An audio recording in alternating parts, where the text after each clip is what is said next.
Kalpasan ti talubulan ang nagtalineed ang nakarikep ti nagbaling nga opisina ni suspended Governor Dominic Valera, itangal daw nalukatanen daytoy.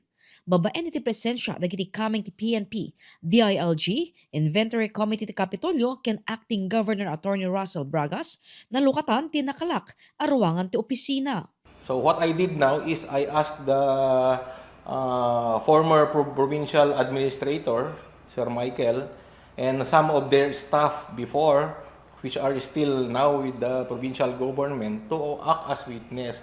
Not necessarily as their representative, but at least yun, somebody that I think they will trust. We ask the services of the locksmith at the locksmith nga kaya da nga i-manipulate ko because as much as possible I wouldn't like to destroy anything because it's be another expense from the government to repair again pag naperdi ruangan. So as much as possible I don't like to destroy anything. December 9, idinaawat ni Attorney Bragas ti pamili na tumugaw kas acting governor.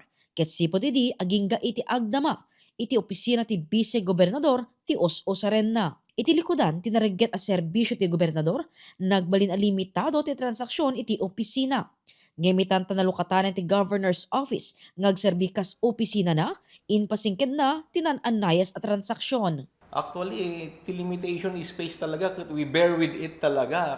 We made it sure nga maka-operate kami pa lang normally. Although yun nga, nagrigat talaga because cramped kami talaga. So, definitely, there will be more convenience kadagiti visitors tayo.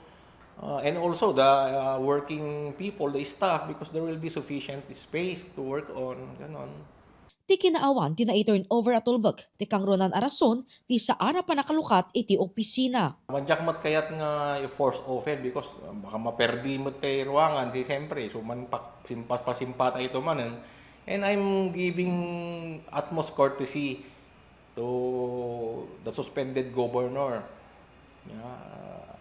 I'm not already required, diba? But I accorded courtesy na for them and asked them to send a representative because I want the inventory to be conducted with transparency.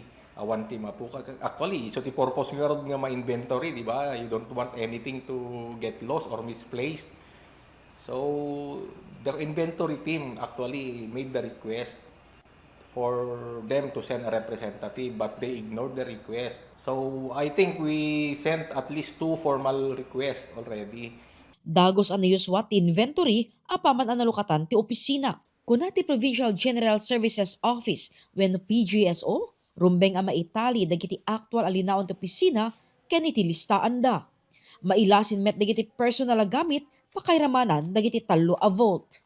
Jessica Boreta, Balitang, Solid North.